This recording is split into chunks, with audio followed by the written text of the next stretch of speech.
최고위원 황명필입니다.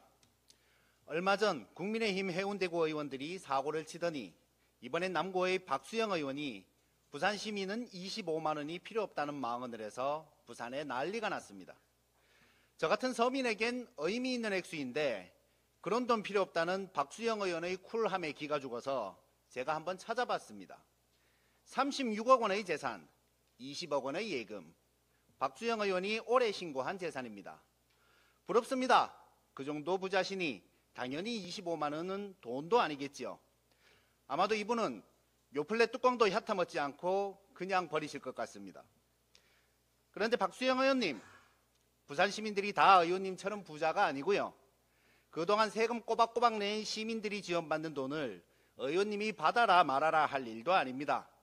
국회의원은 주권자이신 국민 대신 일을 하는 사람이지 국민에게 지시하는 사람이 아니란 말입니다.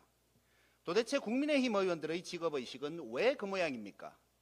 그리고 아무리 부자라도 서민들의 현재 상황을 이렇게나 모릅니까? 그러면서 무슨 정치를 합니까?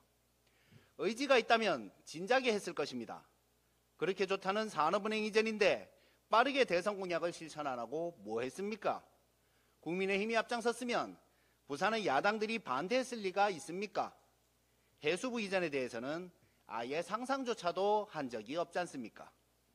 그런데 대통령께서 산업은행 이전이 효율적이지 않다고 판단해, 이 부분 다시 하겠습니다. 그런데 대통령께서 산업은행 이전이 효율적이지 않다고 판단해 대신 해수부를 이전하겠다고 하니 아무것도 안 하고 있다가 갑자기 둘 다 내놓으라고요. 이런 걸 세간에선 도둑놈 심보라고 합니다. 물론 이런 행태가 박수영 의원만의 것은 아니죠. 과거를 되짚어 보겠습니다. 국민의힘은 초등학교 무상급식 하면 포퓰리즘으로 나라가 망한다고 그렇게나 난리치더니 그 다음 지방선거에선 고등학교까지 무상급식을 하겠다고 했습니다.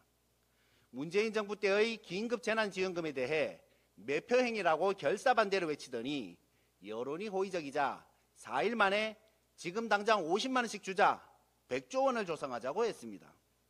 농업직불금 1조 8천억을 2조 4천억으로 늘리자고 할 때도 결사반대하더니 분위기가 그게 아니자 갑자기 3조로 늘리자고 했습니다. 국민의힘은 이렇듯 늘 일은 안 하면서 무조건 반대하고 상대가 일을 해서 국민들이 지지한다 싶으면 갑자기 뻥튀기를 해서 역제안하고 빠집니다. 부산 시민 여러분, 그리고 국민 여러분, 이 사람들은 양심이 없습니다. 한결같은 이 모습을 꼭 기억하시기 바랍니다. 가슴 아픈 뉴스가 있었습니다. 현대제철 당진공장에서 상사의 괴롭힘에 스스로 삶을 저버린 젊은 아빠의 뉴스를 어제 보았습니다. 삼가 고인의 명복을 빌며 가해자에 대한 처벌과 보상이 제대로 이루어지길 바랍니다. 그는 괴롭히던 상사가 웃고 다니는 모습이 너무 힘들었다고 합니다. 왜 안 그랬겠습니까? 그러니 당신들도 잘 들으십시오. 국민들을 힘들게 한 국민의힘 여러분, 그리고 특히 윤석열에게 부역한 검사들, 검찰의 무도한 기획 기소로 고통받은 사람들이 한둘이 아닙니다. 당신들의 죄업입니다. 부역자들에 대한 철저한 처벌이 필요하다고 생각하지만 조국혁신당은 인사권자의 뜻을 존중하고 있습니다. 그러니 가해자들은 웃고 다니지 마세요. 이빨 보이지 마십시오. 국민들도 우리도 꾹 참고 있는 거니까. 속지 않은 마음으로 열심히 뛰십시오. 당신들에게 주어진 마지막 기회입니다. 조국혁신당이 늘 지켜보고 있음을 잠시도 잊지 마십시오.